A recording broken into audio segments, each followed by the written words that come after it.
Hello and welcome to the channel. My name is Kubeir. I am a CICC. Sorry, I keep getting that a bit. It's a bit of a tongue twister, right? I'm a CICC licensed immigration consultant, and this channel is all about Canadian immigration news, updates, things you should do, things you definitely should not with regards to your Canadian immigration application. And today, another Saturday, beautiful Saturday morning. And before I go on, can you just sort of in the comment box tell me if you can hear me clearly and properly? I'm just using a new microphone today, and I just want to make sure that the volume is clear, because earlier in some of the videos we have been getting that as a feedback. So please, I would just want to get a couple of comments to see if the microphone is working fine, if you can hear me fine, so that we don't have an issue with that. Loud and clear, yes, 100%, yes, we can hear. Thank you so much. Thank you, appreciate it. As what we normally usually do, we will do a short presentation to talk about what has happened in this week in regards to Canadian immigration, and then I will give you a bit of my own vishesh tippanis about some few things here and there with regards to the different processes, and then we will move on to taking your questions. So please hold back your questions, because if you start posting them now, I tend to lose them because my feed runs very fast. So, and then all the questions start duplicating. So just hold your questions while I complete this very short presentation so that you have a bit of an idea. Then I'll just give you a bit of a brief about few things that I want to talk to you about today. And then we hop into the question and answer. All right? Deal? Okay, perfect. So starting with this, let me just get rid of this from here. Right. Starting with the quote of the week, it's not what happens to you, but what you do with what happens that determines your life and your future.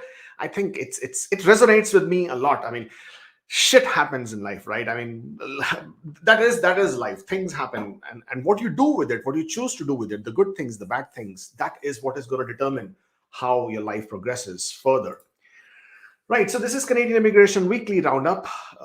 Do follow us on various platforms that we are part of: Instagram, Facebook, YouTube, of course, Twitter, and then there is also the TikTok. Yeah, we are also on TikTok. I mean, believe it or not, but yeah, we're there. Okay, so today we will be talking about the PNP draws, the other news, and then the question and answers. With the PNP draws, the first one, which was very interesting because they haven't really showed themselves around in some time, and that is Nova Scotia. Now with the Nova Scotia, they have invited 278 nurses. Thank God somebody is thinking and not holding back such an important category of health workers. So they've invited 278 nurses. So how Nova Scotia PNP works is that earlier, I think about 2.5 years back, they used to have something called Category A and Category B. Nothing to do with NOC codes. It was just the name. For some reason, people just don't come up with a good names of the categories. Look at Saskatchewan. They call it the OID and the Express Entry.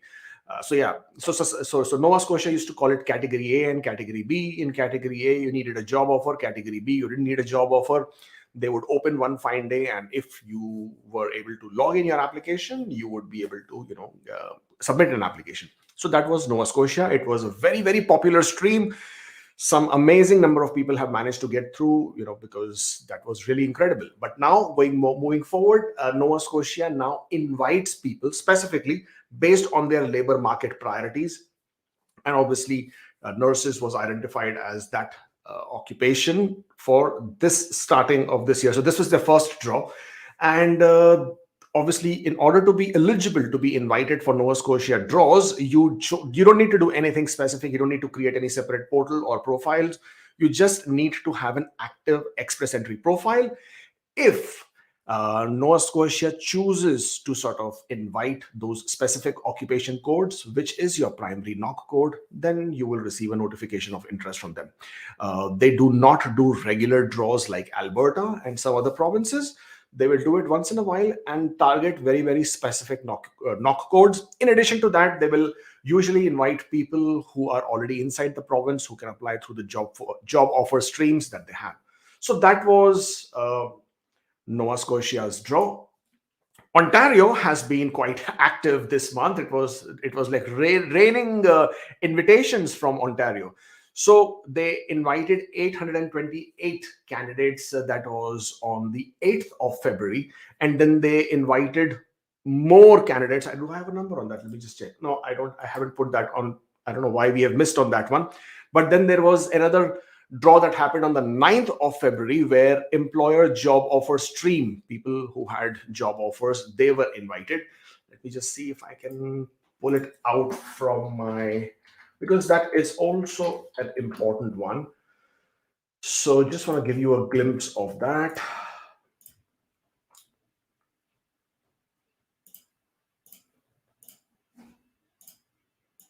Okay, no, it's still not loading it. I don't know. I was thinking my Instagram account would get loaded. Ah, it's getting loaded. All right, so we have it here. This is the one I'm referring to. Okay, so Ontario invited 749 PNP candidates, 476 with a minimum score of 24, 166 with a minimum score of 41, 107 with a minimum score of 15. And these were the knock codes that were invited. And I'll just give you a bit of a brief about this particular draw so that you don't get confused what this was about. So what happened is that Ontario first on the 8th of February conducted this draw. Okay, this is where they invited 828 people, 622 from the human capital priorities team, which was the tech draw. They invited people with the CRS range of 463 to 467. You did not need to do anything. You just need to be in the express entry pool, and your primary knock code should have been the one that they were interested in. 6 knock codes: 2172, 2173, 2174, 2175, 2147, and 0213. These 6 IT knock codes, they have stuck around with these knock codes for a very long time. They haven't changed. The cutoff range was 463 and 467. So if you were one of those, you would have received the idea. I'm not going to talk about the 467. We have spoken about it so many times in the past that it's getting repetitive and boring. But just if you are new and you're still wondering why 467 upper cutoff, well, because they always play it in tandem with the last all program draw, which was on the 23rd of December 2020, which closed at 468, and therefore they always go 1 point less, and hence 467. They also simultaneously conducted another draw, which was for the French speakers stream, and they invited 206 people, again with the CRS score range of 463 and 467. And the next day, which was on the 9th of February, this is when they conducted another draw, and they invited 749 people. I've already given you these different knock codes. I mean, there were a large number of knock codes. They invited, a lot of people in basically, and that was about it. And okay, so therefore you need to follow us on Instagram as well. So if you're not following us on Instagram, you see this is where we post more updates as and how they happen. So this was the draw with Ontario. As I said, they were pretty active this month. They have been very active this week. So then the next we have is British Columbia, where they have invited 198 candidates. 88 were invited through the general draw with the minimum score requirement between 77 and 120. 10 invitations with the minimum score of 120, which is actually quite high, were sent out to knock codes 0621 and 0631 specifically. So that was British Columbia. Manitoba also has done a pretty cool job this time, and they invited 202 candidates with a minimum score of 615 for the skilled workers in Manitoba stream. Skilled worker overseas, only 31 invitations there with a minimum score of 705. International education stream, 40 invitations were issued, but there is no score requirement for international education stream. So if you're one of those people who was thinking of coming to Canada to study, Manitoba is a good province to go to in case you're thinking of choosing the pathway of studying and then looking for a permanent residence pathway. So that's what you were looking for in terms of Manitoba. Oh, there you go. That's the slide I was looking for, but we already discussed this about Ontario. They invited 749 workers and different. So employer job. Okay, so just to give you a bit of a brief about this particular draw which happened. For this particular draw, the biggest requirement is that you need to have a job offer from the employer in Ontario. So if you are one of those, then you have to create your expression of interest on the Ontario portal. and you would be allotted a score. Based on that score, when they conduct a draw, you may be invited. For example, employer job of a foreign worker stream, the minimum score was only 24. They invited 476 people. The employer job of a foreign worker stream general, so the earlier was a trades occupation, 166 invitations were sent out with a minimum score of 41, and in-demand skill stream, 107 invitations with minimum score of only 15. Trust me, that score is ridiculously low, but that's what's happening.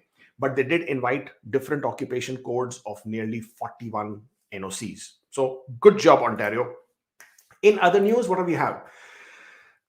A lot of you are still pretty anguished, frustrated, upset, angry with the fact of the backlogs, because the backlogs just do not end. This is like COVID pandemic. It just does not end. It is just not going anywhere. So backlogs, they are still there. Actually, I would say in some application types, the backlogs have gone up, and in some application types, they are slowly coming down. So as of 1st of Feb, apparently we still have 1.8 million people in the backlog pending. The number of applications, the data, that is what the data is saying, that the number of applications that they have been processing, it's about 800 applications per week for only federal skilled worker program, not for everything, but just for federal skilled worker program, they're processing roughly 800 applications per week, which is not a lot. Okay, considering we had nearly 35 to 40,000 applications in the backlog, 800 is not a lot. And but this is compared to 150 applications that they were doing earlier. So this is a big leap from that 150 applications to 800. So therefore, there's a bit of a faith to have in the sense that they are getting processed. Economic class numbers in the backlog as of February 1 in comparison to February 15, there is a drop of about 6,000 people. But we also need to keep in mind, in the economic class, there are a lot of PNP applications. Those numbers would have been added up. So the actual people who would have been cleared would have been more than 5,000 to 6,000. That's the way the numbers should be looked at. But overall, nothing to write home about and start jumping with joy and dancing to say, okay, things are happening. They are moving for sure, and that's what I was going to talk about to you in a bit. So yes, connect with us on social media platforms. We are there on Instagram, Facebook, Twitter, and of course YouTube. Let's just remove this. If you're still here, if you're still watching, then obviously smash the like button, Hulk smash it, and obviously don't forget to subscribe to the channel, because we need to see those numbers going up. And at the same time, follow us on Instagram, Twitter, TikTok. I don't TikTok. Yeah, follow us if you're there, because if you're already there, you may as well follow some quality content like ours rather than some cringeworthy content. Anyways, so this was this short presentation. What do I want to talk to you about? I want to talk to you about a couple of things. First of all, the backlogs and how the backlogs are looking like. So most of you who are looking to submit their visit visa applications, 7th September was a big day because IRCC came out and said everybody who had submitted applications before 7th of September and who were seeing delays in applications, if you have a close family member in Canada, you are coming for a business visit, then reapply and we will process them faster. And yes, of course, after 7th September, people were applying, a lot of people were applying and they were getting decisions. Some decisions have come as quickly as in 2 days, 48 hours flat. I have seen decisions coming through. But from November onwards, it feels like, again, it has come to a grinding, slow halt. November applications, December applications, obviously January applications, they are not seeing much movement. So again, a bit of a concern there as to what's happening. Another issue that has also been noticed based on the data is that everybody was rushing toward the new portal. Okay, I'm sure most of you are aware that there is a new portal for visit visa applications, and the new portal has resulted in more applications being refused rather than being approved. Okay, there are also applications which under normal circumstances I feel would have been approved because of the kind of background that they have. I mean, they have substantial financial stability, they have reasonable travel history, they have good reasons to return back, and yet their application was refused. New portal. because it is understood. Again, there is no data to prove that, but it is understood that the new portal is directly linked to their artificial intelligence tool that they have been using, which basically does not infuse a lot of encouragement or confidence, because we know that the system, that artificial intelligence that they've been using, comes with a lot of bias, comes with a lot of factors where the refusal rates are known to be very high. So if you are one of those people who has had their visit visa application refused, but you think you had a good reason — I'm not saying everybody's application should not have been refused or they have a good chance. I'm saying if your visit visa application was refused, but you thought you had a good chance because you had everything pretty much laid out, then maybe when you apply through the old GCK portal, okay, there is a possibility you may have an option there. So that's the first thing I want to talk to you about. The second thing I want to talk to you about is, okay, marriage. Yeah, okay, I'm not a marriage counselor, okay, so don't get me wrong. What I'm talking about marriages now. So many of you have been waiting for your applications to be processed. 1 year, 6 months, 2 years, 2.5 years. There are people who are there waiting for 3 years as well. Obviously, during this period of time, 1, 2, 3 years, there is a definite change in your family composition. You may have gotten married. You may have you may have now welcomed one child into your family. In some cases, even 2 children. Now, congratulations, first of all. This is great news. But if you read your AOR letter, acknowledgement of receipt letter, which was received by you in your application, it says very, very clearly what are the conditions that you need to inform IRCC as and when they happen. Change of address is very, very big. So if you're changing your residential address, you have changed countries, you have changed cities, you definitely need to inform IRCC. Okay, you don't need to wait for them to ask you. You need to do that yourself. If there is a change in your family composition, you need to inform IRCC. Now, this is not optional. This is not something which you have a choice. You have to do it. Okay. And I will explain it to you, reason why it is important. And I'll give me 1 more minute. And the third is that you have to inform them about change of your employment only if that employment was the reason basis on which you received your ITA. So this applies to people, for example, you received your nomination because you had a job offer. You received 50 points because you had a job offer based on which you received your ITA. If there is a change in that employment, then you need to inform IRCC. A regular federal skilled worker who has never been to Canada, did not have a job offer, if you have a change of employment, it doesn't matter. You are not obligated to inform those changes.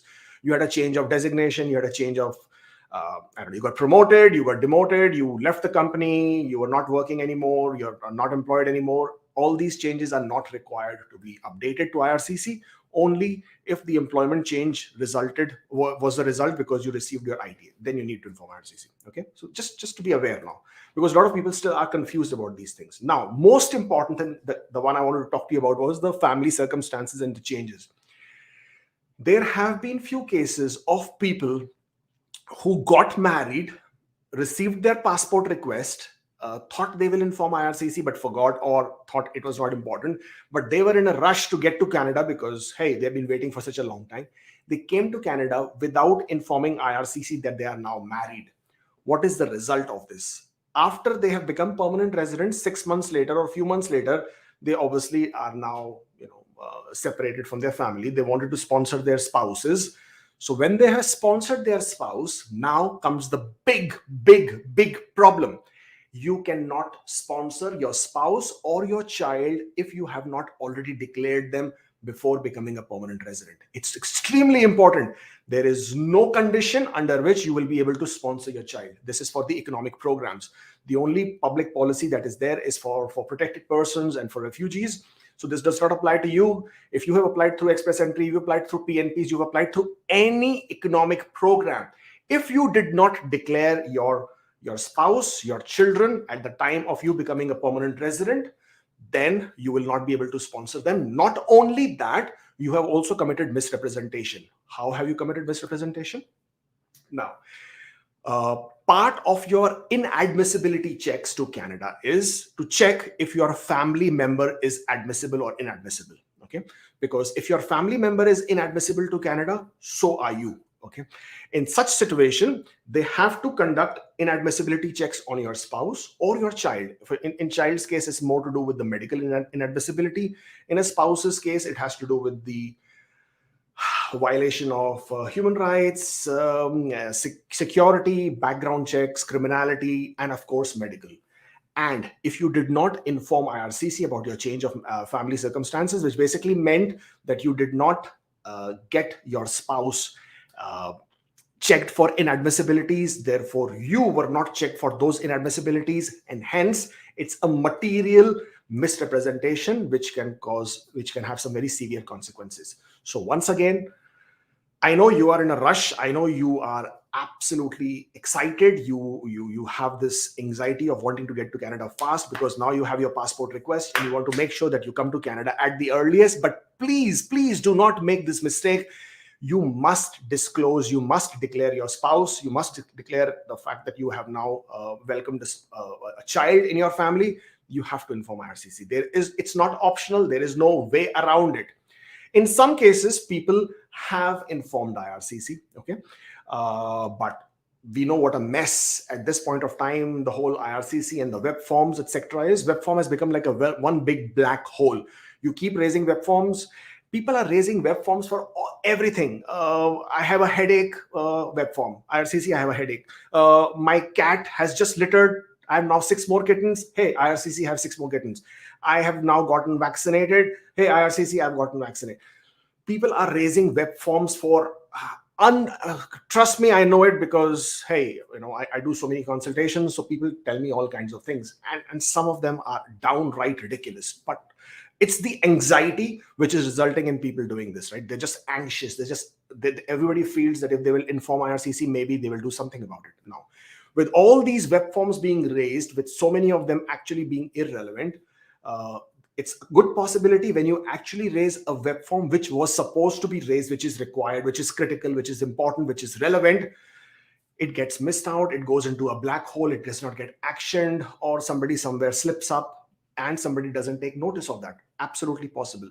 But it's your application, it's your responsibility. You need to make sure you're on the right. So even if you are one of those guys who did inform IRCC, okay, that you have gotten married, but you have now received your passport request, you are now wondering, am I in the right? Am I in the wrong? Well, check in your application, view dependents. If you click on it and if you can see your spouse's name and your spouse's biometrics record in it, then you're fine. Second thing to check is your COPR. Does your COPR list your spouse's name? Accompanied or unaccompanied, it doesn't matter. Does it list it?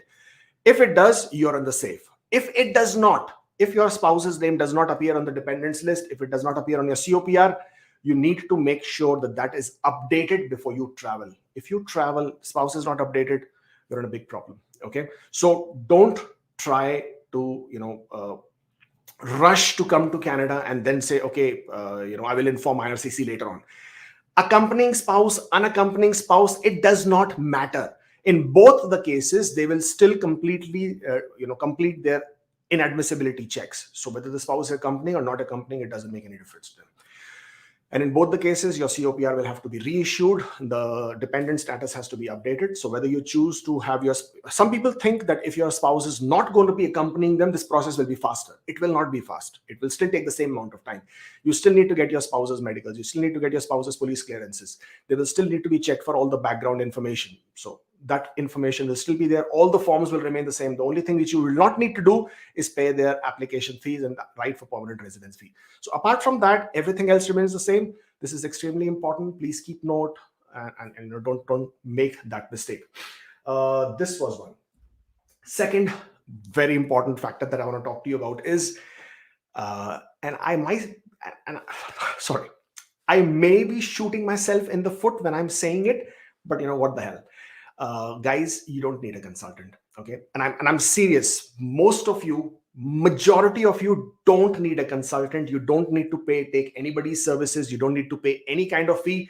And if you are one of those people who are still trying to figure out whether you are eligible or not, don't go to a consultant. Don't pay the ridiculous fees that you are paying just trying to.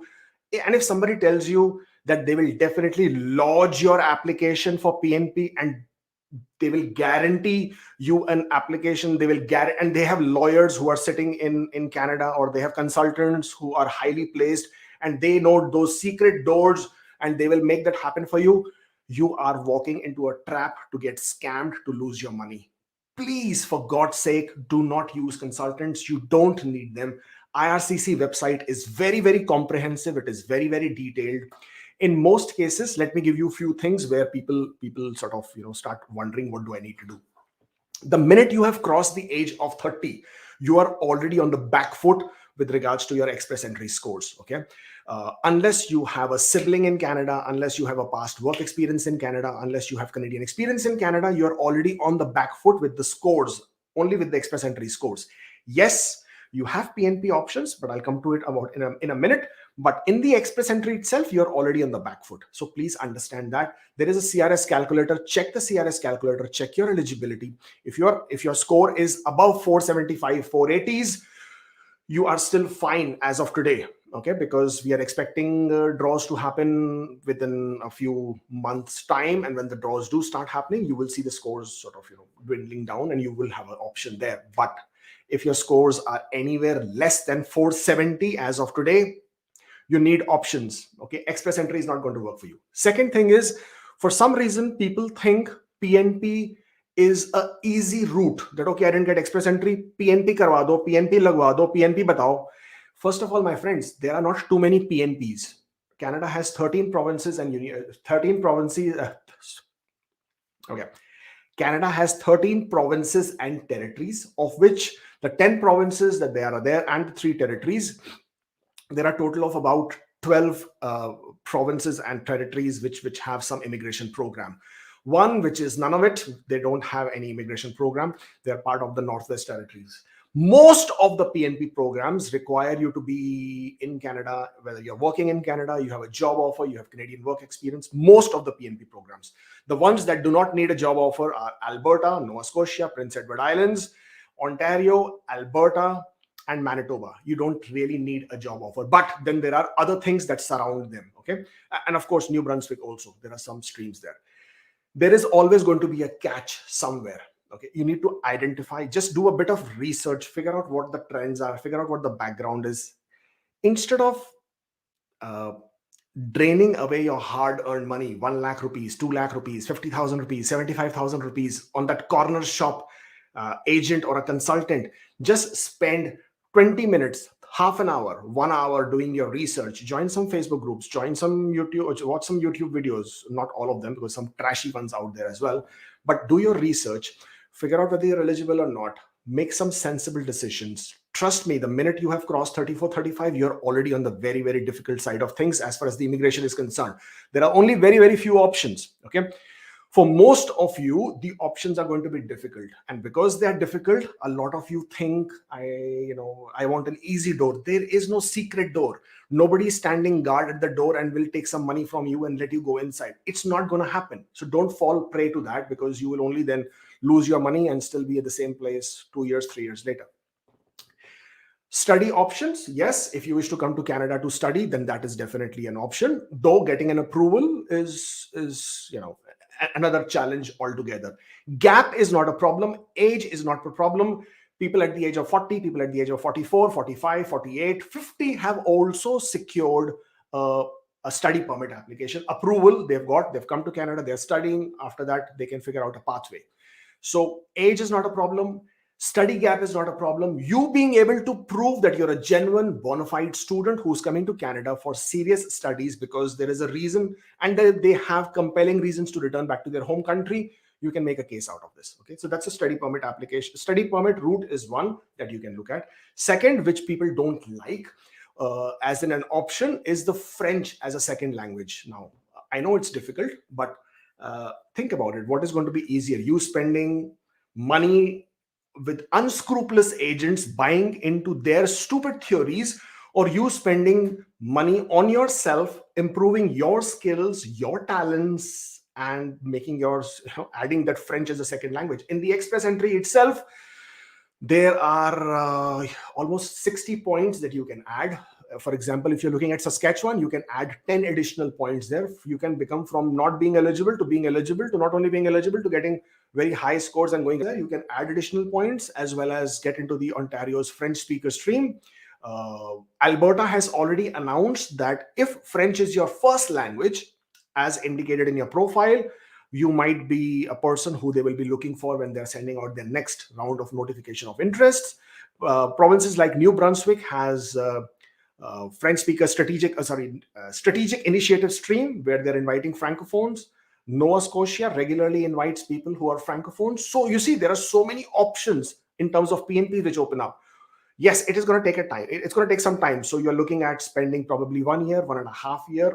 You're mastering this language as a skill and adding some points to it. But people don't like it because it's hard work. People think by paying money, they will get the easy way out. There is no easy way out. Okay. So, and the third option, again, which is a difficult one, but again, people don't like difficult things, right? So everybody wants the easy one, and therefore you tend to lose money. So the difficult one is finding a job offer.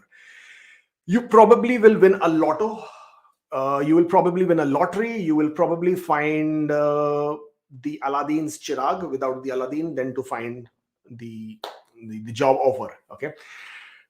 The thing with job offers is that when people say, why can't I find a job offer? Why is it so difficult to find a job offer? You have to be logical about it. Everybody wants to get a job offer, but how many employers are there? First of all, Canada is a large country, second largest in the world.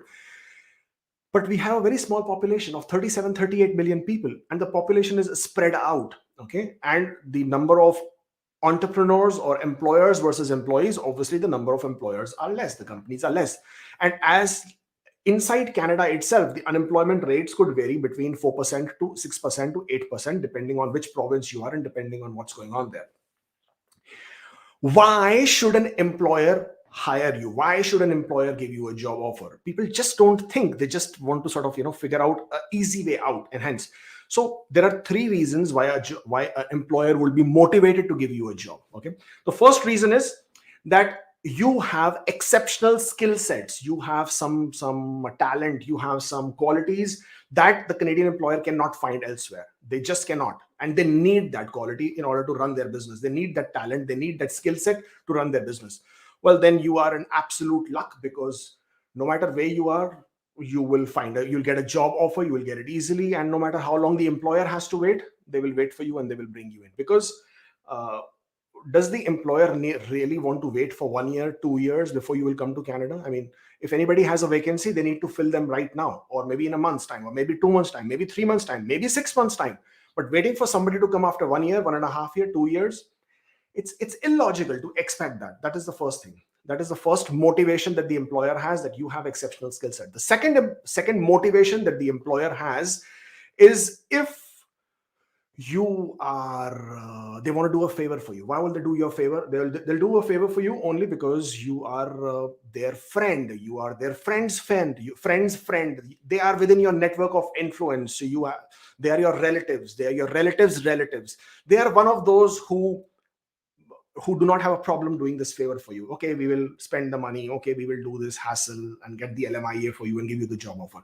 So that is the second motivation that the employer will have to hire you. And the third one, which absolutely is not recommended because it's illegal, and that is employers who are motivated by money. Money, money, money. Show me money, honey. That money. Okay. Those employers are obviously indulging themselves into unethical practices because it's illegal. It's absolutely purely illegal by all provincial acts and law. But it's the underbelly of immigration in Canada. Does it not happen? Of course it's happening. It's happening in every province, in every city. Are the employers who are not charging money? Of course they are charging. But it's illegal. If you get caught in the wrong side of things, again, misrepresentation, again, you have all those issues that can happen. And mind you, if an employer is unscrupulous, they take your money, they don't do something for you, then you are again caught high and dry. Because who are you going to go and complain? Let's say you pay an employer $20,000, $30,000, $40,000, $50,000 for them to process your job offer, and they take the money and don't do anything. Who are you going to go and complain? To the police to say what? That you were involved in buying an illegal job offer? And these people know it, right? So they misuse that, they abuse that. So while that is the third motivation that people have to make you a job offer, it is I won't recommend it. I know their job offers are being sold to the to tune of $150,000 for a job offer where the salary is pathetic.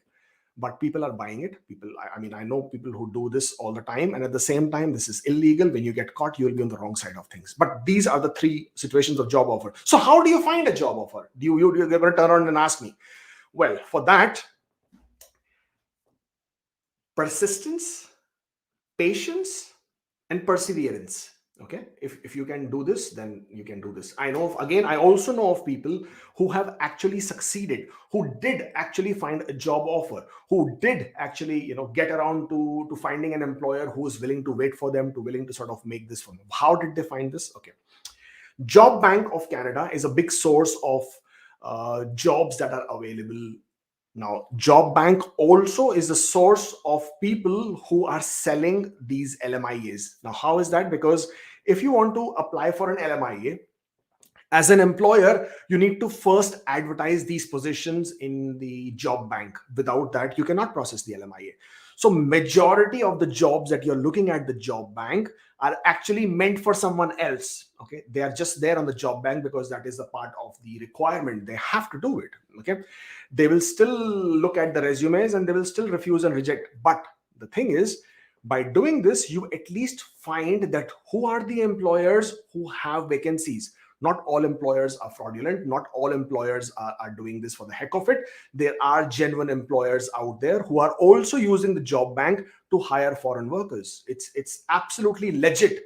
So the biggest source to identify who are the employers who need people who are recruiting from outside Canada is Job Bank. Okay, so make it your daily routine, that in the morning you will look at and apply to 50 jobs or 30 jobs or 20 jobs. In the evening you will do the same thing, and you will do it every single day, no matter what.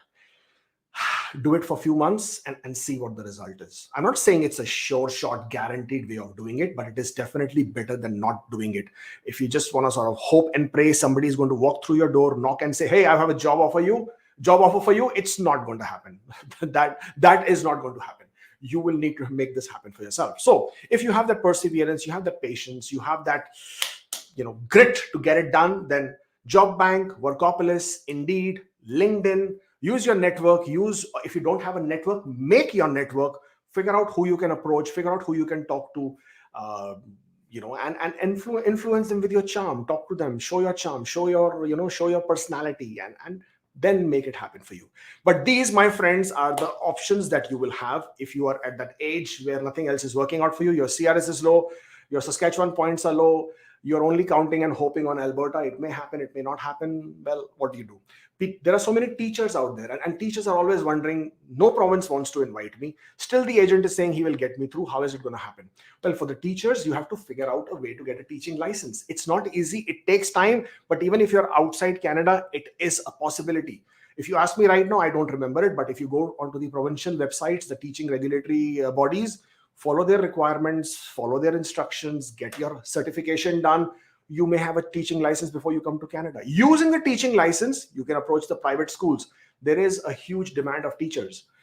But if you do not have a teaching license, you cannot be made a job offer too, because it's a difficult one, because you will not be able to teach. So who's going to give you a job? So there are so many of these situations.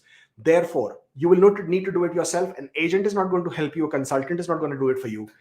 Don't use a consultant. You don't need one.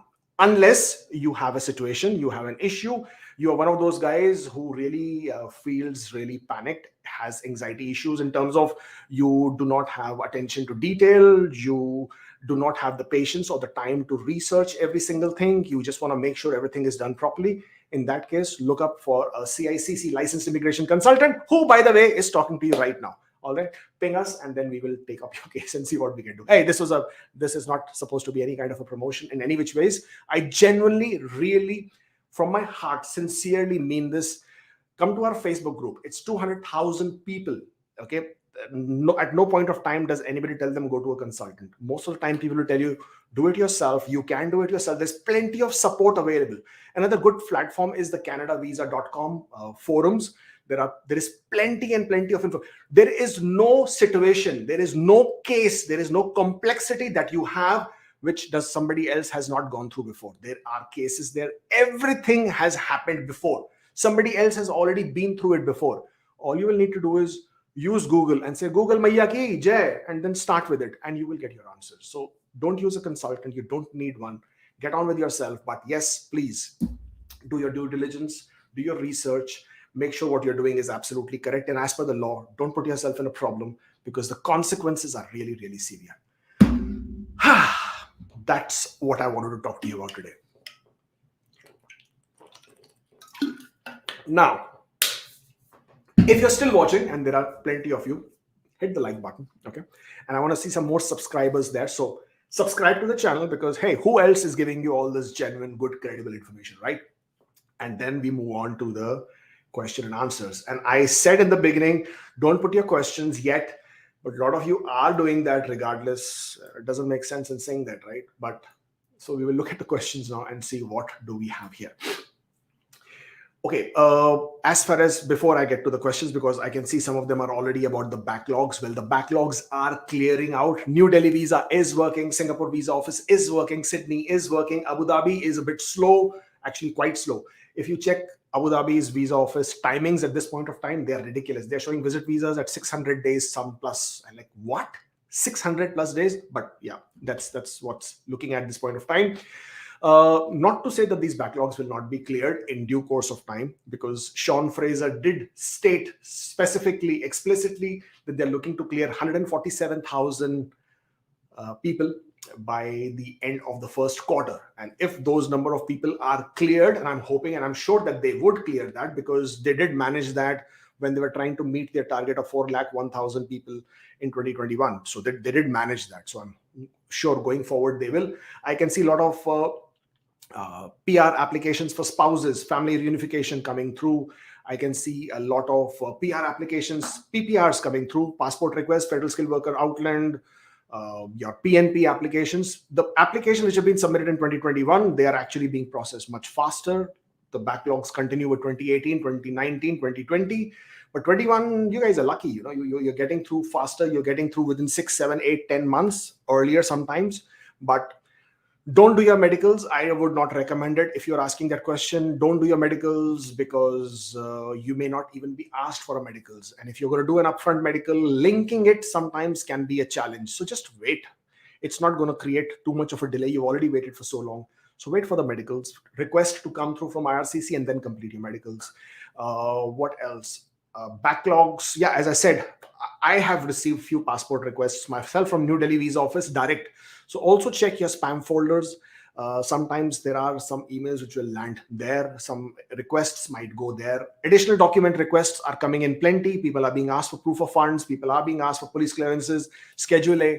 Do you want to get your police clearance done upfront? Well, that's a call you have to make, because your PCC will be valid for 6 months from the date of issue from the country of residence. So that's a call you have to make. But I'm also realizing that specifically from India, the police clearance appointments are taking a lot of time. So you're not getting them immediately if you want one. So if you want to do that, probably that you can, because I think it costs only 500 rupees. So not a big deal there.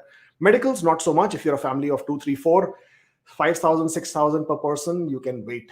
You know, don't be in a rush with that. So yeah, that's with the backlogs. Let's see what we have in questions now. Snail says, currently I'm in Canada on a work permit. My PR file was submitted in 21. My medical was updated in October. I got my pre-arrival letter. IRCC again asked for 5669, 5406, 5562. When can I get PPR or COPR? I really don't know. I mean, you submitted your application in June 21. Everything is already moving pretty fast. To expect anything else would be a miracle, right? But if you have been asked for these additional documents, additional forms, 5669, 5406, 5562, again, I do not know when they were asked for. Why are you receiving a pre-arrival service letter? Because you don't get that in express entry. So again, there are a lot of gaps here, which I don't know and very difficult for me to say. But the fact that you have been receiving additional document requests, that's obviously a good movement, good sign. If you have provided them those documents, then once they have cleared their background checks, cleared their requirements for admissibility checks, then you should be good to go. And I expect, because you're already in Canada, you would get your portal request, and from there on your ECOPR. So that's pretty cool.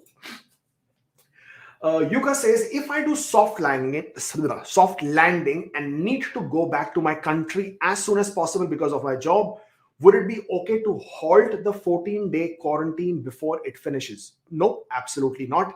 If you are one of those people who has to quarantine, then you must complete your quarantine period. If you don't do that, then you are in violation of the Quarantine Act. The consequences are not nice. So, and you're just starting your life in Canada. You don't want to start at the wrong foot by being in violation of certain acts and regulations. So in most cases, if you are fully vaccinated, you would not need to quarantine. But if you are not fully vaccinated and you have to complete a 14 days quarantine, then in that case, I would strongly suggest that you do complete a 14-day quarantine.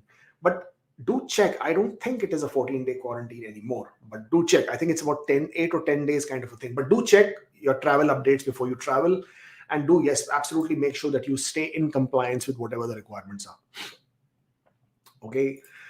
Hardeep says, I did receive notification of interest under tech draw, but my IELTS have expired. I sat the exam again in advance, but this time I got more than the required. Now my CRS is 474. So is it fine to go ahead and apply?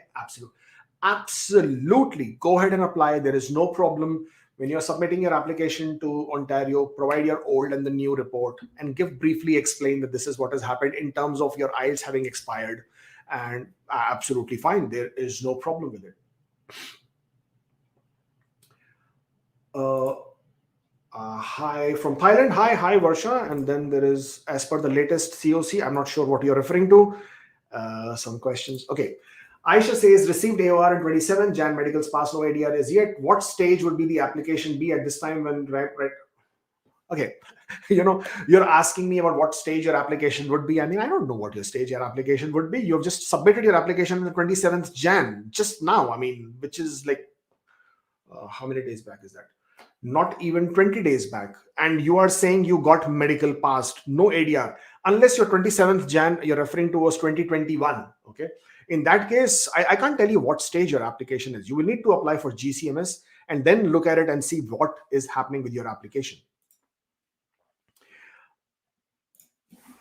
Any rough timeline about when PPR can be accepted if I given biometrics in Jan 2022 with things speeding up? Well, 6 to 8 months is what we expect. Okay, from here on, I'm not taking any questions to do with how much time it will take, what stage am I at, and when will I get my PPR? Because honestly, I don't know. I do not know anything about your application to sort of give you any fair idea of what can be expected there. Just by giving me a brief timeline, I have my AOR on so-and-so day, my biometrics on so-and-so day, when will I get my PPR? I don't know. You need to sort of, make sure that all your application is right. If you go with the average processing timelines, 2021 applications at this point of time from mid 2021 onwards are taking anywhere between 6 to 10 months. Expect that to happen. And if it doesn't happen, well, know that there has been backlogs, know that there have been delays, and that, yes, there are people from 2018 who we cannot give any answers to. So yeah, I'm not looking at any other questions which has, when will I get my PPR kind of a question. Okay, Angad Singh, I have got my PPR. Thank God. So there's the question. I've got my PPR. Excellent. AOR November 20. Thanks for guidance to the site. Well, that's great news. Congratulations. Yes, absolutely. Welcome to Canada and safe travels. Joyce says, is it possible to get a work permit if you are employed as an independent contractor? Will it speed up the relocation process to Canada?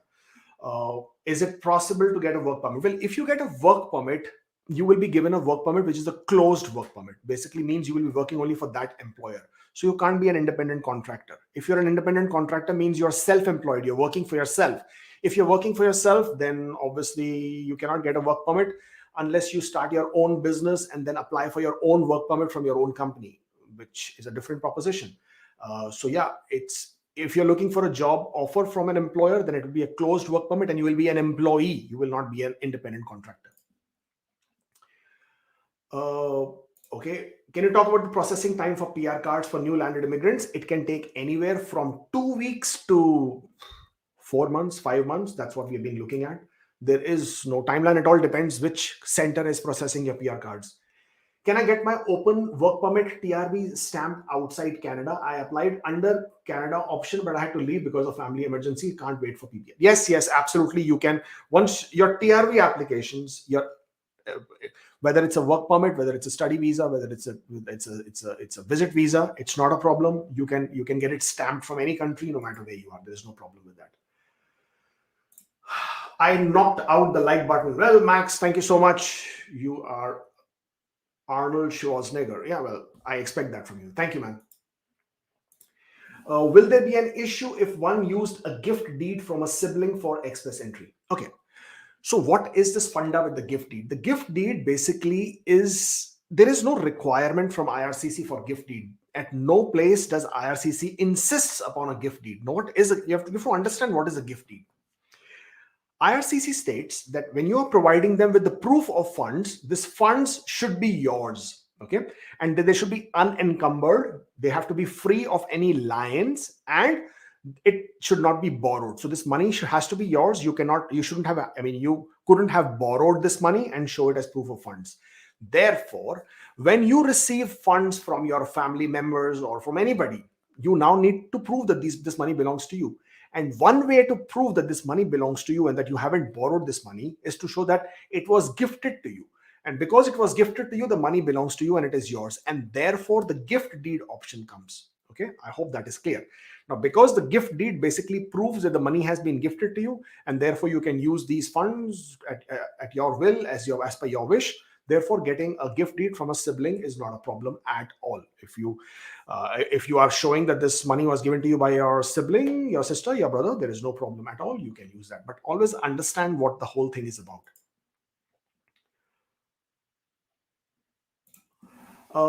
I already have a GC number, but no answer. Almost 8 months. I am not sure what the question is about, so I'm just going to let it go. Can you list the documents needed for self-employed retail manager under NOC 0621? So, well, it's not only self-employed retail manager, it would be self-employed under any category. As a self-employed individual, or rather for proof, any kind of proof that you need to provide for work experience, there are these three important factors you need to consider. First one is your period of work. From which year to which year, from which month to which month, how many hours per week were you working, which can establish do you get the points for that period of work. Second would be your NOC code. You have chosen a NOC code, in your case 0621.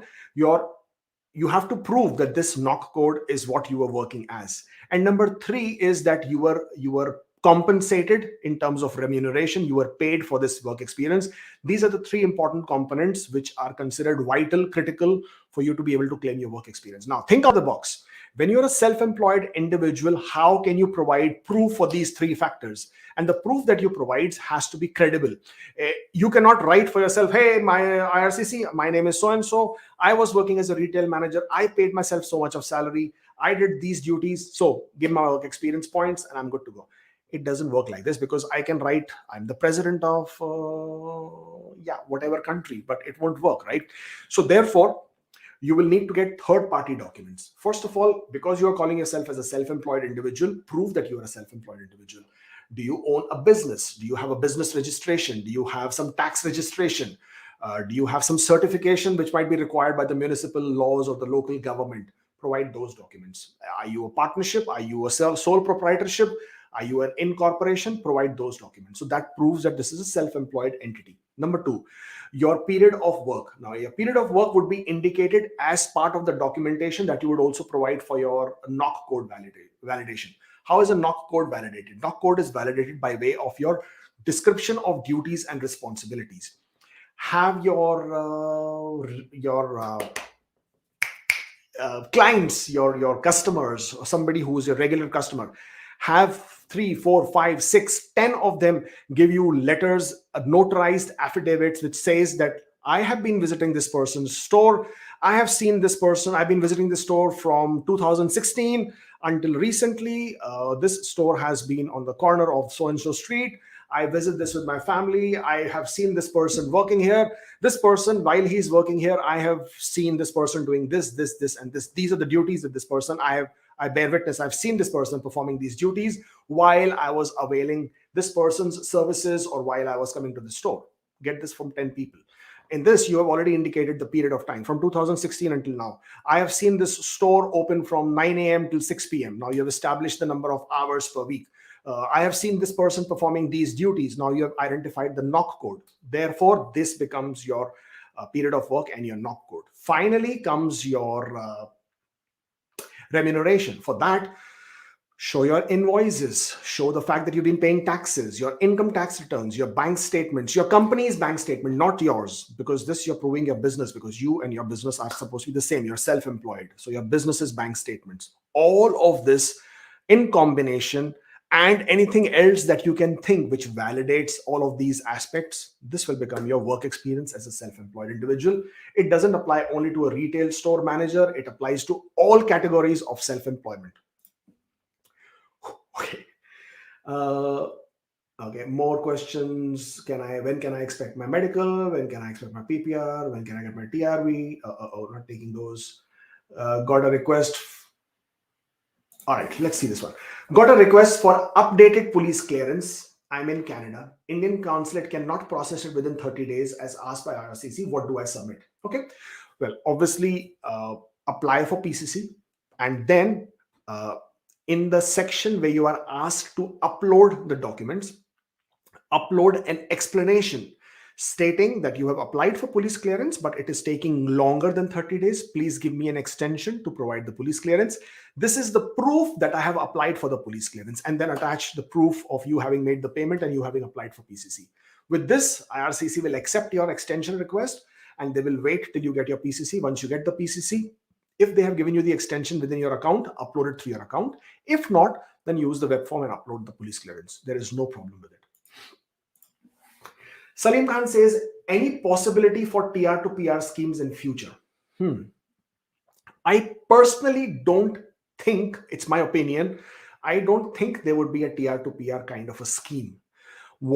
Because the mandate doesn't indicate anything of this manner. What the mandate indicates is that the immigration minister, Sean Fraser, has been mandated that he must look at expanding the pathways within express entry. So this TR to PR was not inside express entry, it was outside express entry. On the contrary, most of the people who completed their application under TR to PR, they wouldn't have been eligible in the express entry.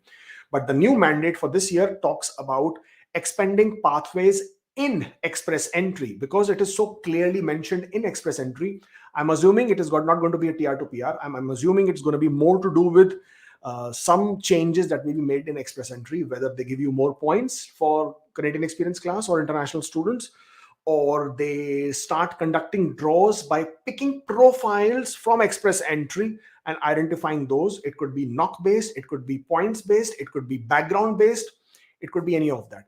But I think based on the mandate letter, they would be looking at inside the express entry, not outside. So TR to PR, I don't think so.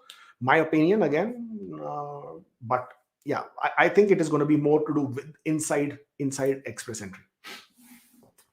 I received OIMP tech draw. IELTS expired. Didn't we just answer that question? Yeah, we did. No problem, my friend. You can apply. Continue with your application. No problem. Anil, thank you for super chat. I don't see any questions. Sorry about that. PPR looking to process new applications within 6 months standard. Okay, we already discussed that.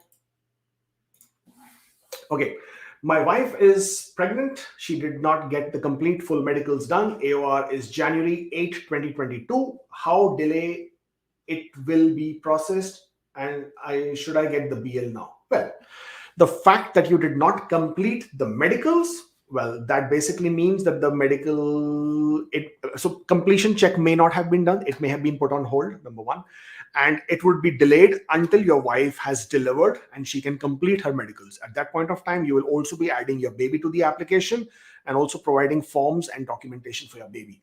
So definitely expect a delay. Definitely don't expect anything to move until your wife has delivered. And from there on, added time to add your baby to the application as well. Okay, why should the profile get expired after 1 year when the delay is in disposal is fully attribution to the immigration officials? It should be extended by 1 more year. Well, I think it should stop snowing outside because it has been snowing for 2 days. But hey, nobody's listening to me. Well, but anyways, to answer your question, it is the law. It's in the immigration law that the profiles would, or rather, it's in the ministerial instructions that the profiles will expire after 1 year. And the profiles will expire after 1 year because there could be a lot of changes. There could be a lot of aspects that would have changed, and they would like to give every electronic process a time limit, so that once the time limit has expired, you redo it. And there is also tiebreakers applied to it. And because the tiebreakers need to be managed and controlled, and they cannot go into eternity and the bank, therefore, it has got nothing to do with COVID. It has been express entry was in the system of profiles expiring has been in the system ever since express entry system was made. So yeah, it will expire after 1 year, and you recreate your profile after 1 year. I mean, even if it was not expiring after 1 year, what benefit would you have gotten out of it except for the tiebreaker rule? I traveled out of my country for work, but it's temporary job. My husband and kids are still back home. Should this be considered as change of address? Well, if you have left your country and if you have established your address outside your country, even for 6 months, 1 year, which you would now call as an address, then you should inform IRCC. Okay. Next suggestion: can we apply for spouse open work permit from Mexico, Thailand, or any other country, as timeline is way less compared to India? Well, in your application, you cannot choose where I want to apply from. Okay. So when you prepare your application, you simply write your address. You do not write that I am living in India, but I would like to process from Mexico, or I would like to process from Thailand, or I would like to process it from Australia. No, the application processing time is based on your country of residence, where you are currently residing. So if you are residing in Mexico, by all means, your application will be processed from Mexico. If you're residing in Thailand, by all means, your application will be processed in Thailand. But being in India, you cannot choose that your application gets processed elsewhere. Okay, Peter says, I'm working in Ontario. I want to withdraw my wife's EC and language courses. By doing so, we are falling in Ontario cutoff range. Question is, will that be considered misrepresentation? No, it will not be considered misrepresentation. Just the way you claim points, you're not hiding information, mind you. Hiding information is problem. Claiming points is your prerogative. You don't want to claim points, it's fine. All right. For example, in the work history section, you are supposed to list your 10 years of work history. You will get points for maximum 6 years of work experience for eligibility. You get points for 3 years maximum for CRS. Do I list all 10 years of work experience? No, I don't. I will list only those period of works because for which I will claim points for, whether eligibility or CRS score. All other periods of work will go in the personal history. Am I hiding anything? Absolutely not. Am I disclosing everything? Absolutely yes. Do I get points for everything? I don't. So I will only need to restrict my application to the factors which will affect my points. So in your case, you will most definitely disclose the education. Yes, the education. My wife is educated. She has the bachelor's degree. She has the master's degree. And she completed her master's or bachelor's from so-and-so college. Absolutely fine. No problem with it. Okay. I mean, you don't have to show that you have an ECA. You don't want to provide an ECA. You don't want to provide an ECA. That's absolutely fine. Just the way you can upgrade your scores by doing something additional and by providing that information. Similarly, you can downgrade your scores by not choosing to provide that ECA or that IELTS report for that matter. Okay, can I get my TRB stamped outside India? We just answered that question. Yes, you can get your TRB stamped wherever you want. No problem with that. My friend has a startup with 1 year completion and he's looking for a skilled person. I have the exact skills and want to check if he can apply for LMIA. Yes, of course, your friend can apply for the LMIA. There's no problem with it. They will have to prepare an application. I hope your friend's company also has substantial ongoing operations. They're able to prove that they have ongoing operations. I also hope that your friend's company also has some other employees that they can prove that they do have some employees. They are paying remittances. Also hope that they have sufficient finances to show that they will be able to cover your salary. But technically, yes, the company can apply for an LMIA. There is no problem with it. After receiving PR via Ontario, what are the consequences of moving to another province due to affordability? Not able to buy a house here due to crazy market. Well, entire province of Ontario is not unaffordable. It's Toronto GTA, which might be outside your price range, but that by itself does not establish the reason to leave the province. You don't like Toronto GTA? Well, move to the other areas of Ontario. Is huge. It's bigger than a lot of countries out there in the world. So that excuse might not cut it if you're looking to do that. What do you think about recruitment agencies? I don't know what the context here is. Well, recruitment agencies work on behalf of the employers, more or less on behalf of the clients or candidates. Uh, yeah, so if recruitment agency has been tasked with finding an employee or a worker who's outside Canada, well, you might be approached by one. But will a recruitment agency help find you a job offer? That is something which I don't think happens quite a lot, because and I don't even think there are any agencies who will specialize in doing that for you. That's a difficult one. And if I'm sure if there is one agency who can do that, then they will find themselves flooded with new clients. Absolutely. Okay. I have applied for super visa, biometrics on 15 September, medical. If I reapplied, can I have to repeat the medical and biometric? Well, if your medicals are valid, so the validity of medicals is 12 months from the date taken or from the date that medicals were uploaded, but you can take it on the day you completed your medicals. You do not need to retake your medicals if done within the 12-month period. And biometrics are valid for 10 years once those have been recorded. So there is no problem with that. Amit, sorry, I don't see any question there. Thank you for the super chat there. More questions to do with NDVO biometrics. Same questions as to how long it will take. I'm working in Ontario. I want to withdraw my wife's EC. Oh, we did this. Sorry. That's what I said, right? The questions keep repeating now.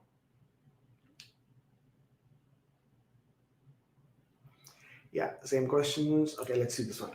I have EE profile. My knock code is 2132. I don't have a job offer. What are the chances of me getting a no? I'm not going to be doing a profile review here. What you need to be doing is your own due diligence. You will need to research. You will need to check. You need to go to different provinces website. You need to figure out what will work better for you. Check the past trends. Check the provinces criteria, demand list, and then apply accordingly. Things seems to be changed in background of your office. Forever hopeful sign is missing. Forever hopeful sign is here. There you go. I mean, that this doesn't change. This is in my heart here. Okay, just change the office up a bit, sort of giving ourselves a bit more different look. And I like to keep sort of, and my new one there is, the answer is simple if you seek and if you find it. So that is something which will keep me going all the time, because it sort of keeps me on my feet. But yeah, the answer is simple. That's sort of my new quote that I want to look at all the times. I found your channel. So happy to. I found your channel. Nice to see a person who's honest and don't ask for anything in return. Thank you so much. Thank you. You're an amazing person. Thank you, appreciate it. Okay, Jaspal Singh said, can we work more than 40 hours if we are on a scheduled break on study? Absolutely, yes, you can. There is no problem with that. Thank you for doing this. You're such a rock star. Thank you so much. Okay, I appreciate that. Okay. Will Ontario tech draw bring down the lower cutoff to 456? What is your outlook with an upper cutoff Ontario tech draw if FSW draw happens to be 500 CRS score? Well, if the all program draws CRS score is at 500, then the Ontario's upper cutoff will become 499. Okay, that's the way they roll. And everybody then will start receiving ITAs or notification of interest. So this is what has happened in the past as well. Now, do I think the scores will come down to 456? It entirely depends on Ontario, how many notifications of interest they want to issue. If they want to issue, say, 300, then the score range is going to be 466 to 467. If they want to issue 1500, then the score can drop down to 454, 453, 452, because it depends in that range of score, how many profiles are there with that knock code that they want to invite. All those people, the numbers that they're looking at, the number of those people in that profile at that point of time, that will define how low the CRS score can drop to. So that's how it would be looking at.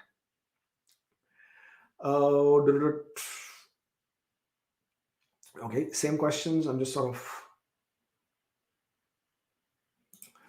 So my husband's had visited Oman twice and was on visit visa. Total duration of stay was 5 months to I don't know what the question is, but if that is to do anything to do with the police clearance certificates, well then any place where you have resided for 6 months or more in a row consecutively within the last 10 years, then you need a police clearance from that place. If it was less than 10 years, if it was less than 6 months, then you don't need a police clearance.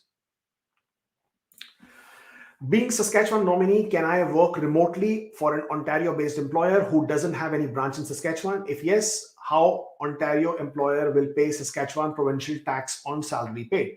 Well, you definitely can work in Saskatchewan. There is no problem with it. How will they pay the tax? Ontario employer will not pay the Saskatchewan provincial tax. That is your problem. They will just pay the tax as per the Ontario requirement because they themselves are based in Ontario. Where you are based is your problem. When you will be paying your taxes, that is when you will be discussing with the tax consultant as to how you need to pay the Saskatchewan provincial tax. You will not be paying the Ontario provincial tax because you yourself are residing in Saskatchewan. So yes, as a Saskatchewan nominee, you can live in Saskatchewan and work for an Ontario-based employer. There is no problem with it. So, to maintain your residency obligation, to maintain your requirements, ethics of your nomination, you can be living in the province that nominated you while working for a different province. Okay.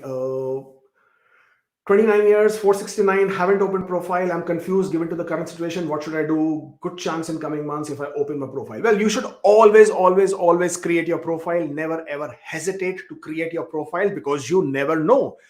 Provinces like Alberta, provinces like Nova Scotia, provinces New Brunswick, these provinces are pretty prone to inviting people from the express entry pool, depending on your profile, depending on your background, depending on your knock code. So never ever hold back. Create your express entry profile and then look at ways and means to improve your scores. At 469, you probably have a CLB 9 with a master's degree, 3 years of work experience, 29 years of age. Look at ways of improving your IELTS scores. Look at ways of adding French if you can, and that will significantly push that score up. In the meantime, also look at other PNP options if it's a possibility. Jewel Babies, I'm sorry, I don't see the question. I think you already asked the question with your Oman PCC. I have a question. Living in Manitoba, can I buy property in Toronto and do I have to pay additional taxes if I buy from another province? Well, you definitely can buy a property in Toronto. As far as taxes is concerned, I'm sorry, this is outside my scope of expertise. I think you need to speak to a realtor or somebody from Ontario province who can give you that information. Okay, in your opinion, does province has no pressing authority on IRCC regarding PNP applications as it is directly related to the market of province? Well, all the provinces have an agreement under the Provincial Nominee Program Act, or rather the agreement, and IRCC is completing and following that agreement. I mean, what else would they do? They are already conducting the draws. They don't have to conduct the draws, but they are conducting the draws, and only PNP draws because there is an agreement with the provinces. So that is not holding back. So I'm not sure what exactly are you referring to, because they are processing the draws, they are conducting the draws, and not only conducting the draws, they're also processing the PNP applications with a bigger priority, or rather with a higher priority than the regular federal skilled workers. So if this is not what you call the agreement, then I'm not sure what would that mean. I also do not know what exactly you're referring to here. But if that is what you're referring to, then yeah, they're already doing that. Okay, we'll do 2 or 3 more questions and then we're going to go. What do you recommend? Write a simple SOP with a clear meaning or a complex one with high vocab? I write SOP on my own. Agent was saying if you're applying for master, SOP should be complex. Stay away from such agents because they themselves might not even understand, or they might not even realize what a complex SOP might be. Okay. A lot of people use template SOPs. Okay, and the template SOPs, the problem is sometimes IRCC is looking at the person's IELTS scores and then looking at the SOP, which is complex, high vocab, high complexity vocabs, or choosing those vocab which is considered to be CLB 9, CLB 10, but the CLB score, IELTS score is only CLB 6, and IRCC is wondering who's written this SOP. So those are the situations which happen. So in your case, if you're applying, okay, it's got nothing to do with high high vocab or complex vocab or any of that sort. You should be able to get your message across. You try to use words which you think are high vocab, they do not make a difference. For some reason, people think IRCC has nothing better to do but to go through your 4-page SOP word to word and then decide, good job, high vocabulary, complex SOP. I will give this person more points because he's written such a complex SOP. Ridiculous. IRCC doesn't have time. They're spending only 4, 5, 6 minutes on your application. That too, to refer, they have to check through everything. And the biggest criteria that they would be checking through would be your acceptance letter, the DLI number. What is the period of study? How long are you going to be studying for? What is the subject you're looking at? Then they will probably come at other factors. Have you paid GIC? What is your financial standing? Do you have any other ties? Now, they have to look at all these things within the span of 4, 5, 6, 7 minutes. And you are expecting them to read your 3-page, 4-page, 5-page SOP? Not going to happen. Okay. SOP should be brief. SOP should be concise. You should be looking to answer the relevant questions. Why Canada? Why are you choosing Canada over some other country? Why can't you study in your home country? Why are you choosing this program? Why is this considered to be your career progression? Why is this considered to be important for you? What benefit are you going to get out of it? How does this change your life? How does this impact your life? What are the compelling reasons that can be seen that you would be returned to your home country? You'll be returning to your home country. Are you a genuine and a bona fide student? Did you have previous backlogs? Did you have previous refusals? Have you covered those? Have you explained that? That is what they want to look at. Nothing else. So complex vocab, all this is pure delusional, whoever this agent is. I've been in the pool for a year for score 495, 6221, which is in demand. My only language is French. I'm preparing for IELTS. What do you suggest? I suggest wait for some time to let the scores for the federal skill draws to start, and you probably will have some luck. If you're starting with your IELTS, then that's a good idea as well. It would further improve your scores. Harry says, in your opinion, we just did this. Thank you for the super chat, by the way. Okay, we'll do a couple of more questions and then we are off. The Sneeth says, took TR to PR refund, but received the email to link TR to PR last week, trying to do it, but it says no application found. What could be the reason? Well, if you have asked for refund, then your application would have been cancelled, and therefore trying to link doesn't make any sense, right? I mean, you asked for a refund, so you wanted the application to be cancelled.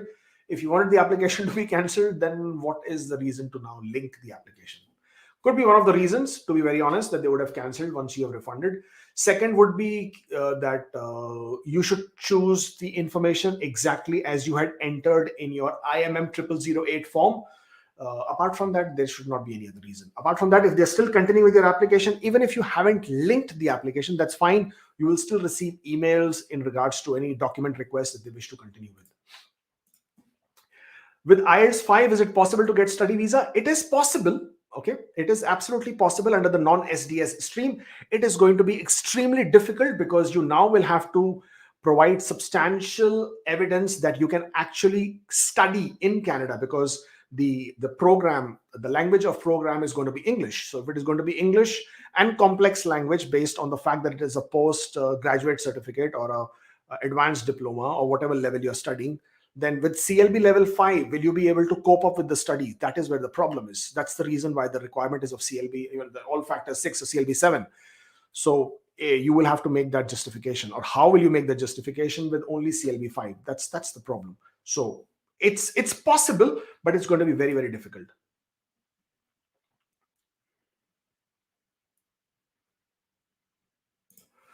There is an authorized leave of 4 months. My studies because I changed the college. Currently, I'm on work permit.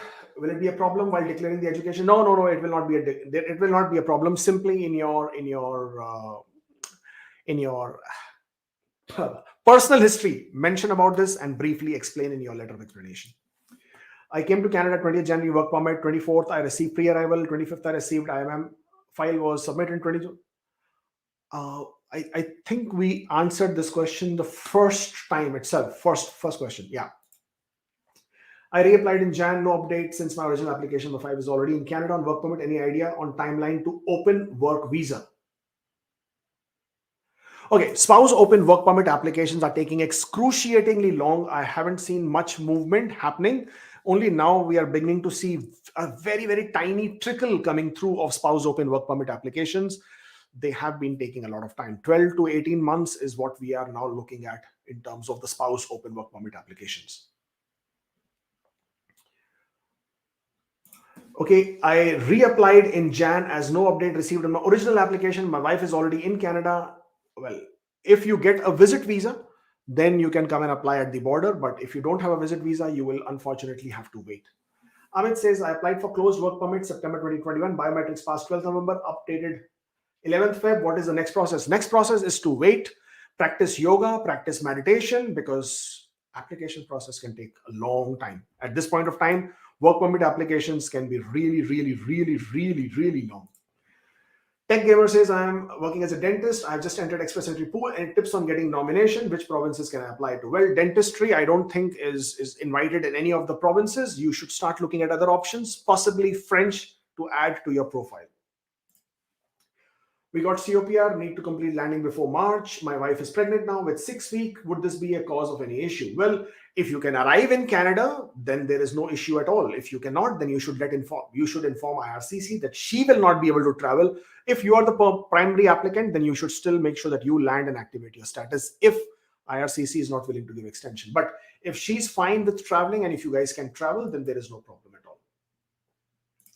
Jasprit Narula, and this probably is going to be the last question. After I complete my studies in Canada, start working, and my wife joins me on open work permit, can she apply for PR and be a primary candidate?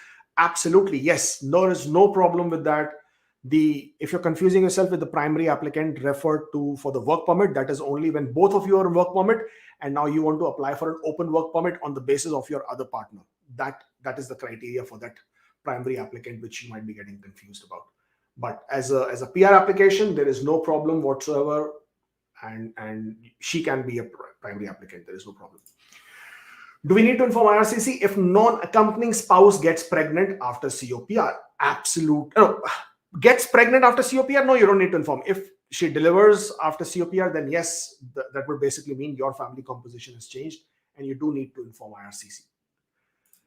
Okay, work permit in India is extended each week and presently at 53 weeks. Please advise what to expect and what to. Well, there is nothing you can do about it.